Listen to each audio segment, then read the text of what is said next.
The shake of her hand was barely perceptible, a tremor of pure indignation as she held a ticket that had become a weapon.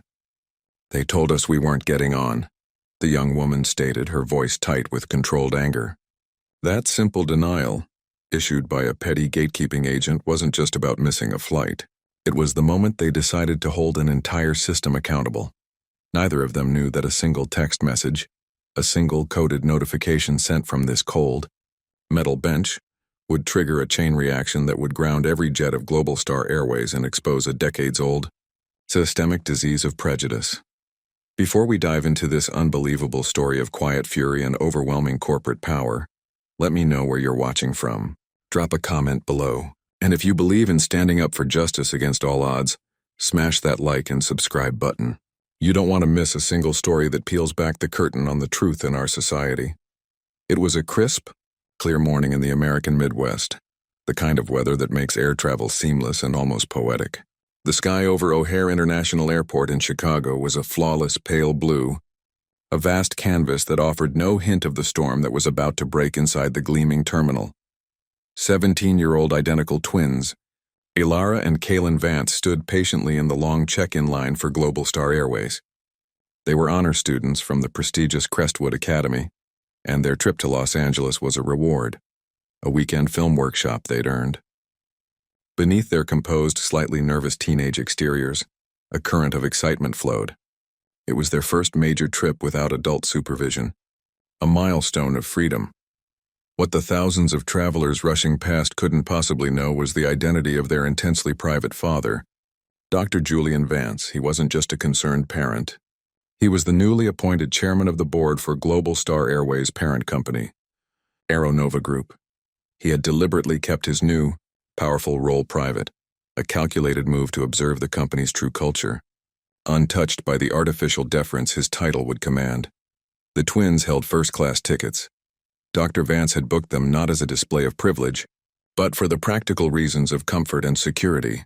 Dressed identically in dark, comfortable tracksuits, their natural curls neatly gathered, Elara and Kaelen looked like any typical high-achieving American teenagers embarking on an adventure. The line moved steadily until the twins reached the front. The agent, a pale man with a tightly knotted red tie and a name tag reading Barry Jenkins, looked straight through them.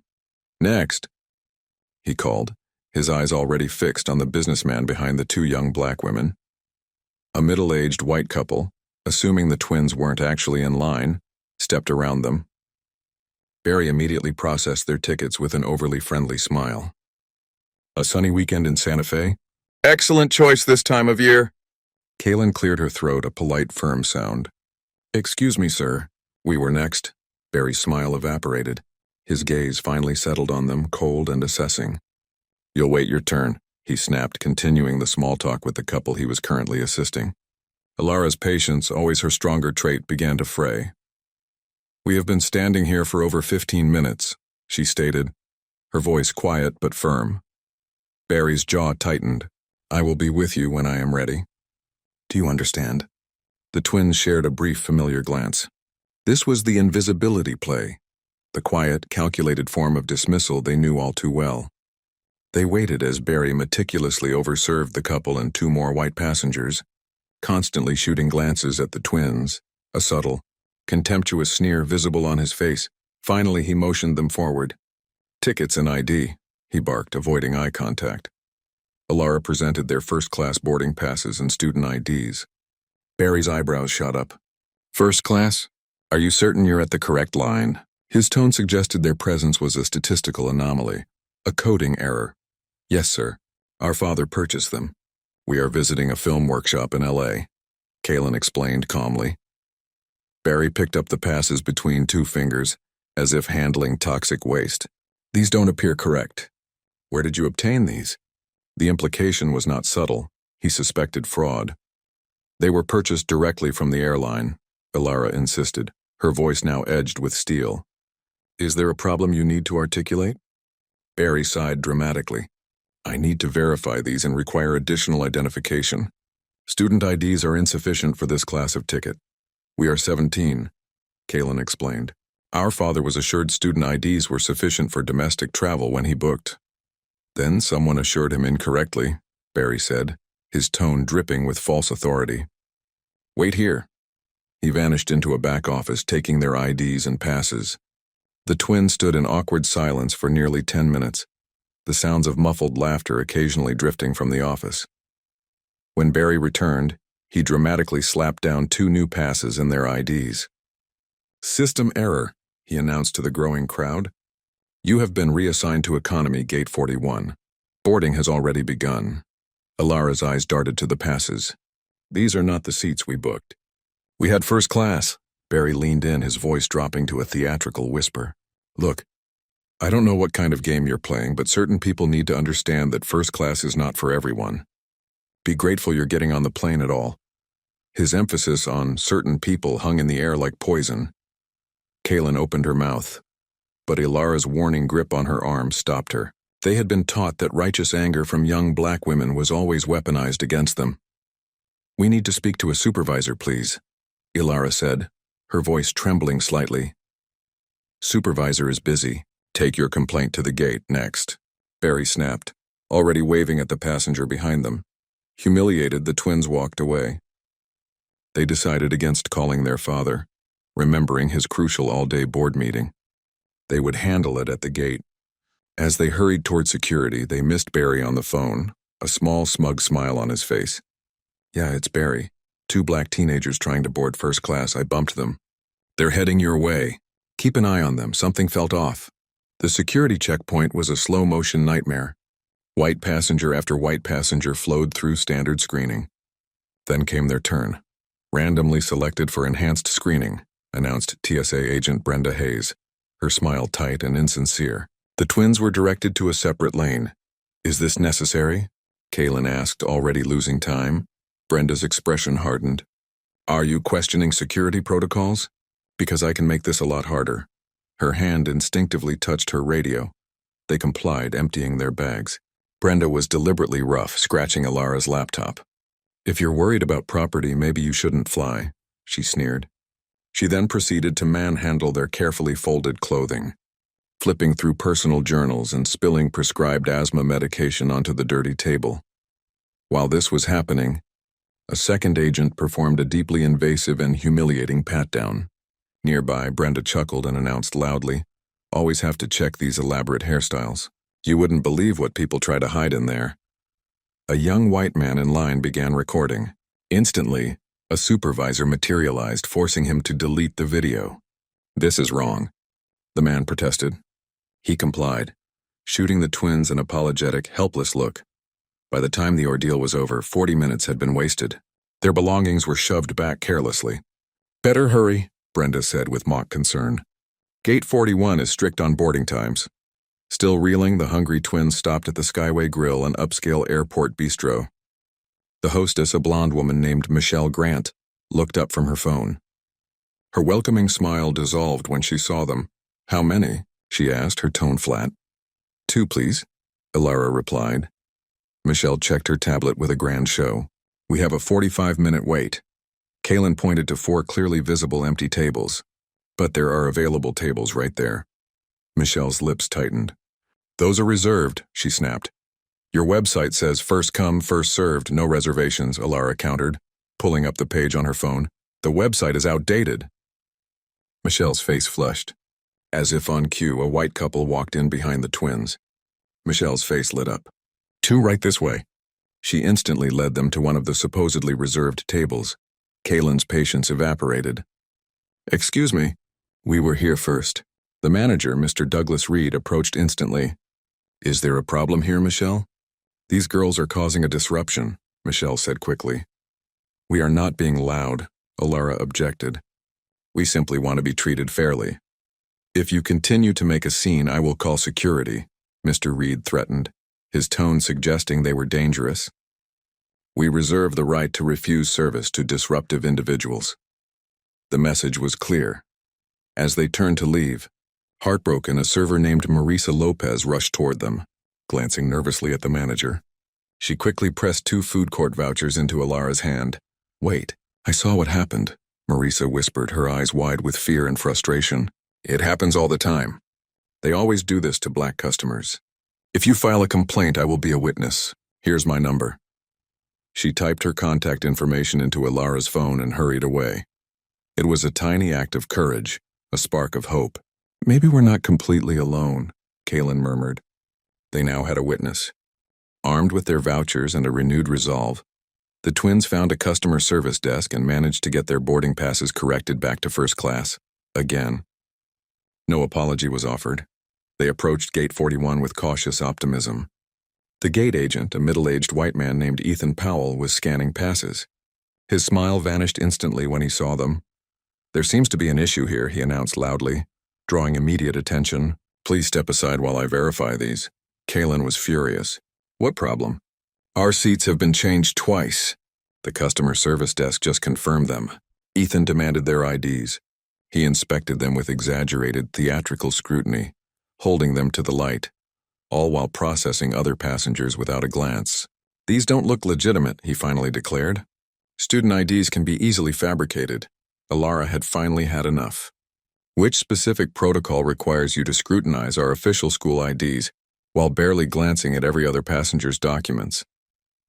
Before Ethan could respond, a woman in her 50s with dark skin and a supervisor's badge, Miss Sandra Vance, no relation, rushed over. These two are attempting to board with fraudulent first-class tickets and are making accusations of discrimination, Ethan hissed to his supervisor. Sandra Vance smiled tightly at the girls. They felt a brief, powerful surge of hope. Surely another woman of color would understand. But alone with them, Sandra's demeanor hardened instantly. Listen to me carefully. People like us need to know how to behave if we want to be treated equally. Making a scene confirms what they already think about us. This is the real world.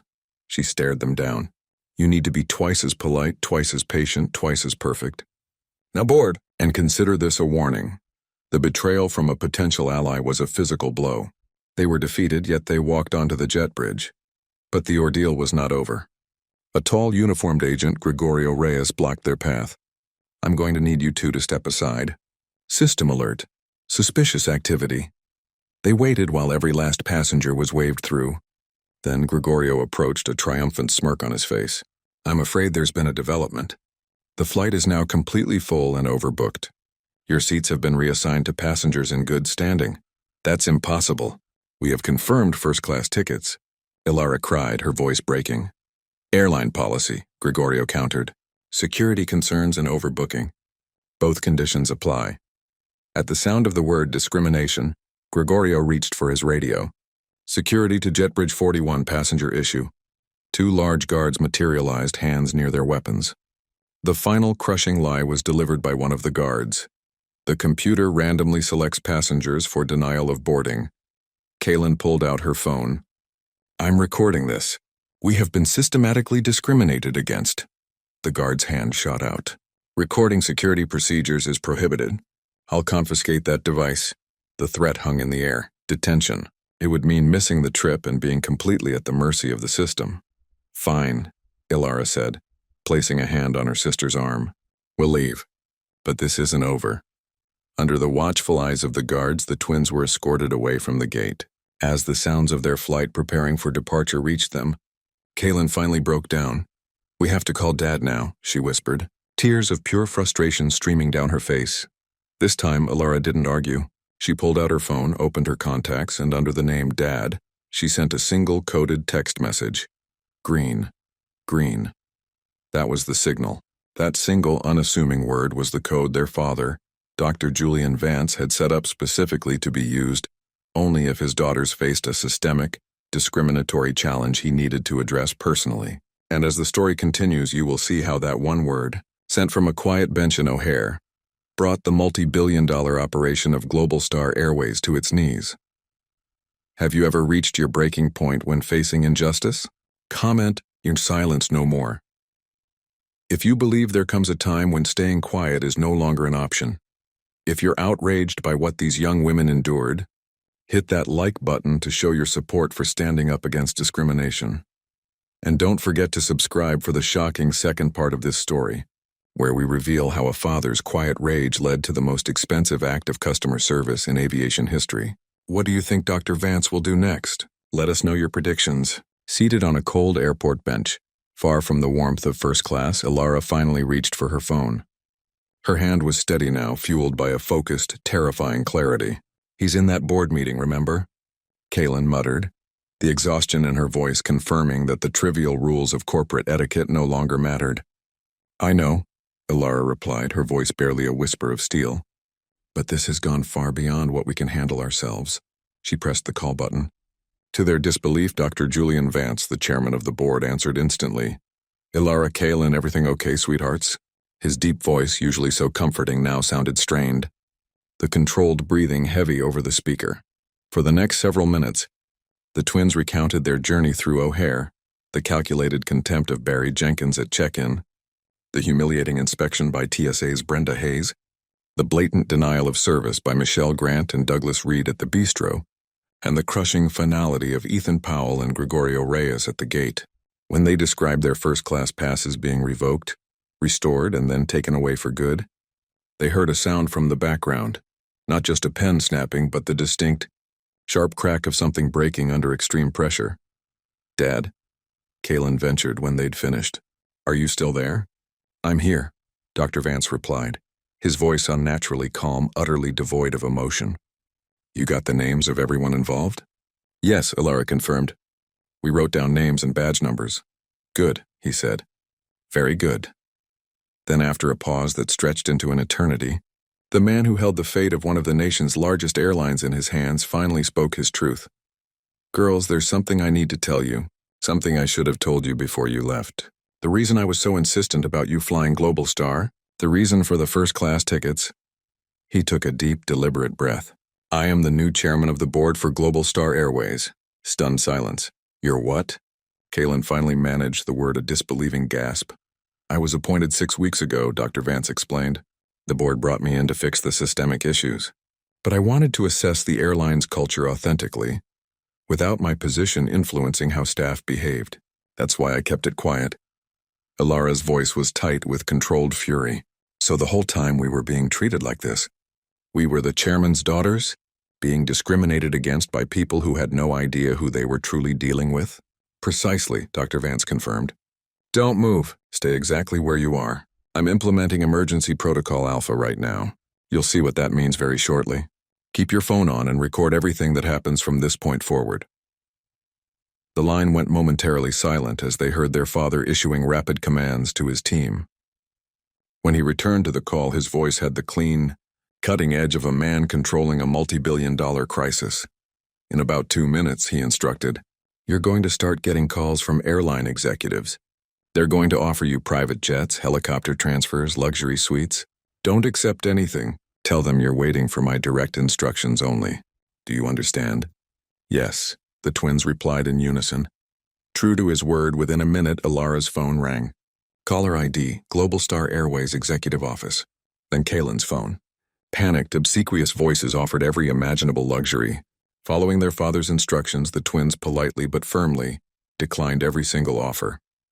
Just as they hung up, a familiar figure came rushing toward them. It was Ethan Powell, the gate agent, his previous contempt replaced by breathless, terrified panic. Miss Vance, he stammered, rushing up. "There's been a terrible misunderstanding.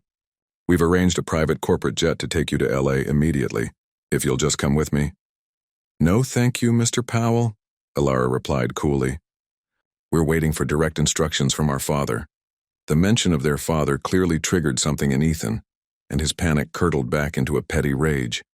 "I understand you're upset," he sneered, lowering his voice away from the few remaining witnesses. "But making false claims about your family connections isn't going to help the situation. In fact, making false statements about airline personnel could result in you being placed on a no-fly list. Perhaps we should discuss this somewhere more private." "Is that a threat, Mr. Powell?" Kaelen asked, pulling out her phone and starting to record. Ethan's eyes widened at the sight of the active screen. Then, from the phone speaker, Dr. Vance's voice, cold and terrifying, suddenly cut through the air. "Mr. Powell, this is Dr. Julian Vance, chairman of the board for GlobalStar Airways, and father of the young women you've been discriminating against. Everything you say is being recorded and monitored. Return to your gate and await further instructions from airline management." The color drained from Ethan's face. Without another word, he spun around and fled back toward Gate 41, nearly collapsing as he went. "Dad," Elara said into the phone. What is Emergency Protocol Alpha? Watch the departure boards, Dr. Vance replied, his voice grim but satisfied. You're about to find out. Across the terminal, the departure boards flickered.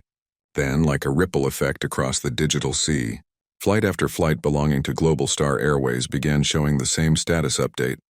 Delayed executive safety verification. Announcements echoed through the terminal. Attention GlobalStar Airways passengers. Due to an executive-ordered safety protocol verification, all GlobalStar flights currently on the tarmac or at gates are being held. Passengers already boarded are asked to remain seated. Through their open phone line, the twins heard their father issuing rapid-fire directives to a crisis management team. I want every single flight grounded. I don't care if they're halfway through taxiing. Get them back to the gates, and I want the Chicago station manager in my office via video conference in 5 minutes. Won't this cost the airline millions? Elara asked, suddenly concerned about the sheer scale of the disruption. It will, Dr. Vance confirmed, which is precisely why it's going to get everyone's attention. Sometimes the only way to force change is to hit the bottom line hard enough that ignoring the problem becomes more expensive than fixing it. A new voice cut through the phone line. Dr. Vance, this is Mark Harrison, Chicago station manager. I want to personally assure you I had no knowledge of this.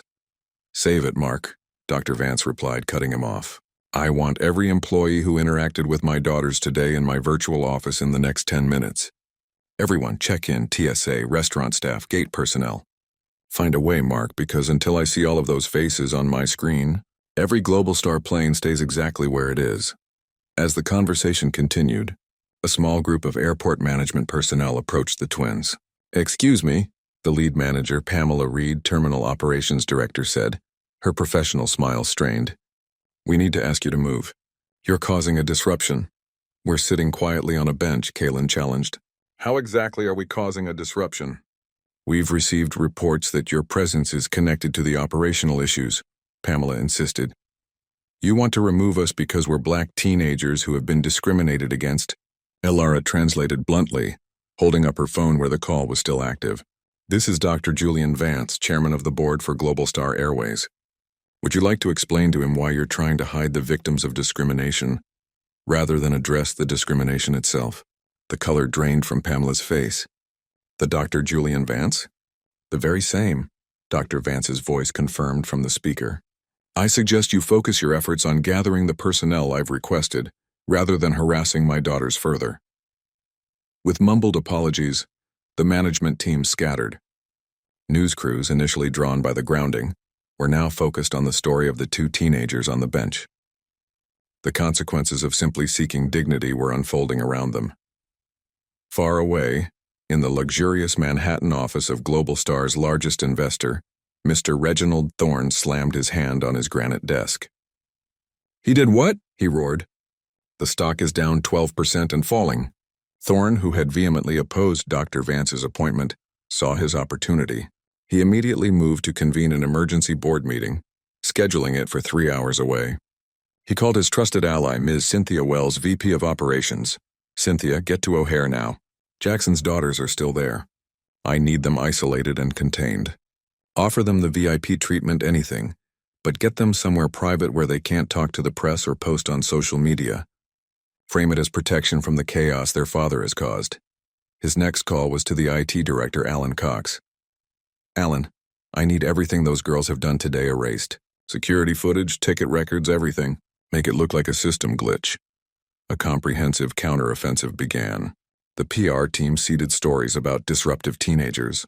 Social media accounts linked to the airline questioned the twins' character. Meanwhile, at O'Hare, Cynthia Wells approached the twins with a forced, sympathetic smile. Elara, Kaelen, I'm Cynthia Wells, VP of Operations. Your father asked me to personally ensure your comfort and safety. We've prepared our VIP lounge for you away from all this chaos. Dad, Elara said into the phone, Cynthia Wells is here. She wants to take us to the VIP lounge. Dr. Vance's voice was tinged with suspicion. Put her on speaker. Cynthia's smile tightened slightly. Marcus, I just want to assure you I'm horrified. I'm here to personally make sure your daughters are taken care of. That's very thoughtful, Cynthia, Dr. Vance replied, his tone neutral. But my instructions to Elara and Kaelen were explicit. They are to remain in public view in the main terminal, where any interactions with staff will have witnesses. Cynthia leaned closer to the twins, her voice dropping to a dangerous whisper. Listen carefully. Your father has created a major crisis. Millions are being lost. His position is precarious. The smart move for your family is to quietly accept our hospitality and allow the adults to resolve this. Is that a threat to my daughters, Cynthia? Dr. Vance asked through the phone, his voice dangerously quiet. Cynthia straightened, realizing her miscalculation. Not at all, Marcus.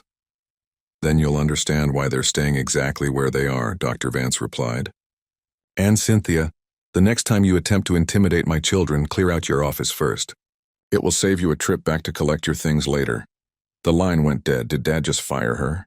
Kaelen whispered. I think he just promised to, Elara replied, watching Cynthia's furious retreat. While the twins maintained their public stance, Elara was simultaneously engaging in a high-stakes digital confrontation. She had anticipated Thorne's move and had sent a coded message to Alan Cox, the IT director, who was staring at his screen, ordered to erase evidence. Mr. Cox, Elara's voice came over the phone. This is Elara Vance. I believe you're trying to access security footage from O'Hare. Cox nearly dropped the phone. How did you get this number? How are you monitoring my system? I'm something of a programmer myself, Elara replied calmly. I've been backing up evidence all day. Every interaction, every ticket change is stored on a secure server that neither you nor Mr. Thorne can access. I've also written a script scanning social media for any altered posts. Impersonation is a federal offense, Mr. Cox. Faced with a choice between Thorne's illegal order and the moral high ground, backed by a surprisingly competent teenager, Cox made his decision. He began securing the footage, placing copies on protected servers. He sent Dr. Vance a message, securing the evidence, not destroying it. I'll testify if needed. Meanwhile, Kaelen, having reached out to their kind waitress, Marisa Lopez, was receiving a torrent of digital evidence. Other passengers joined the fight. The hashtag, GlobalStar discrimination, began trending nationally, flooding social media with hundreds of stories of institutional prejudice. Thorne's aggressive tactics had spectacularly backfired, opening the floodgates to a company-wide crisis. The emergency board meeting was underway. Reginald Thorne began his motion to remove Dr. Vance. We face an unprecedented crisis. Our CEO has grounded our entire fleet over a personal family matter, violating his fiduciary duty. Before the vote, Dr. Vance appeared on screen, his expression calm but determined. Before you vote on Mr. Thorne's motion, you should have all the facts. His screen filled with data. Discrimination complaints against our airline are 340% higher than the industry average. Internal reports documenting this pattern were systematically buried by previous management, many of whom were appointed by Mr. Thorne. This is a distraction, Thorne raged. My daughter's experience was not an isolated incident, Dr. Vance countered. It was a textbook example of the discriminatory culture that represents a massive legal liability. These lawsuits represent potential liabilities exceeding $800 million, none of which have been properly disclosed in our financial statements. That, Mr. Thorne, is a breach of fiduciary duty. The board members stared at Thorne with dawning suspicion. Furthermore, Dr. Vance pressed his advantage. I've discovered attempts to destroy evidence, intimidate witnesses, and spread false information about my daughters online, all of which appear to trace back to Mr. Thorne's office. Thorne's face contorted with pure, unfiltered hatred. This is absurd. You're making wild accusations! If you continue with these slanderous claims, I'll use every resource at my disposal to destroy you, Jackson. Your reputation, your daughter's futures, everything. The threat hung in the corporate air, a desperate, final grasp for control. Dr. Vance looked directly into the camera, a cold, predatory smile spreading across his face. Thank you for that, Victor. Thank you for that, Victor. With those 4 words, Dr. Julian Vance secured the final piece of evidence he needed. He had traded millions in corporate losses for undeniable proof of a conspiracy at the highest levels of GlobalStar Airways. What do you think happens next? Does Reginald Thorne survive the fallout? And what kind of sweeping change will Dr. Vance implement after paralyzing an entire airline? If this story opened your eyes to how discrimination can be systematically denied and dismissed, Hit that like button and subscribe to hear more stories that expose these hidden truths. Let me know in the comments. If you were Dr. Vance, who would be the very first person you fire after this board meeting? Drop their name below. We'll see you next time for more tales of courage in the face of injustice. I should mention that this entire meeting is being recorded as per company bylaws, Section 4.7. The finality of Dr. Vance's voice hung in the air. Would you like to rephrase your threat against my teenage daughters, or shall we let it stand for the record? Mr. Reginald Thorne realized too late that he had walked into a meticulously set trap. His carefully constructed facade of reasonable concern had shattered, exposing the uglier truth of his prejudice and malice. Board members who had been nodding along with him were now pulling back, their discomfort palpable. Here's what's going to happen, Dr. Vance continued, his voice steady, authoritative. I'm implementing a comprehensive anti-discrimination program throughout GlobalStar. Effective immediately. Every employee will undergo mandatory training. A third party will investigate all past complaints, and our financial disclosures will be amended to properly reflect our legal liabilities. He looked directly at Thorne. As for your motion to remove me, I welcome the vote. But first, let me be clear. If I'm removed, my first call will be to the SEC regarding the deliberate concealment of material financial liabilities from shareholders. My second will be to the Department of Justice Civil Rights Division regarding the systematic pattern of discrimination and subsequent cover-up attempts. The boardroom fell silent. Thorne's motion died without a second. One by one, board members voiced their support for Dr. Vance's plan, eager to distance themselves from what was now clearly a massive legal and public relations disaster. As the virtual meeting concluded, Dr. Vance remained online with the board chair, Eleanor Kim. That was masterfully handled, she admitted. But the real challenge is just beginning. Changing a corporate culture this deeply ingrained won't happen overnight. I know, Dr. Vance agreed. This can't just be about punishment. It has to be about transformation. His professional demeanor softened. And my daughters? They're extraordinary, brave, principled, and apparently quite skilled at digital security. They've been gathering evidence all day, building a case that even our legal team would be proud of. They take after their father, Eleanor observed. What happens now? Now, Dr. Vance stated, his determination resolute. We bring everything into the light. No more cover-ups. It's time for a public reckoning. The GlobalStar Airways story exploded across national news the following morning. The twins, with their father's blessing, published a detailed account of their experience titled, What Happened to Us at GlobalStar Airways. It was measured, factual, and devastatingly effective. Within hours, GlobalStar discrimination was the top trending topic nationally. Other victims, former employees, and witnesses shared an avalanche of testimony that could no longer be dismissed. Reginald Thorne, in his final desperate gambit, launched his media offensive. But Dr. Vance delivered the fatal blow. He released the recording of Thorne's boardroom threats against his teenage daughters. The audio clip spread virally. Millions heard Thorne's voice thick with rage, promising to destroy two young women for speaking out. The public reaction was immediate and overwhelming. GlobalStar stock plummeted further, and institutional investors publicly demanded Thorne's removal. His reputation crumbled in real time. The employees who had discriminated against the twins quickly found themselves in the spotlight. Ethan Powell, the gate agent, gave a defensive interview that backfired. Certain people don't know how to behave in first class. His comment, caught on camera, sealed his fate. The restaurant manager, Douglas Reed, was placed on leave. Dr. Vance finally addressed the public via a live video statement, the twins seated beside him. What happened to my daughters, he stated firmly, was a symptom of a systemic problem that has gone unaddressed for far too long. Today that changes. He announced immediate, comprehensive actions, mandatory anti-discrimination training, transparent reporting, and an independent review board. Perhaps most surprisingly, he announced that the employees directly involved would not be summarily fired. Termination might feel satisfying, he explained, but it doesn't solve the underlying problem. Instead, these employees will participate in creating and implementing our new anti-discrimination training program, with their salaries donated to civil rights organizations. True change requires education and accountability, not just punishment. 6 months later, Elara and Kaelen Vance stood at GlobalStar Gate 41 at O'Hare, the very place of their humiliation. This time, the atmosphere was profoundly different.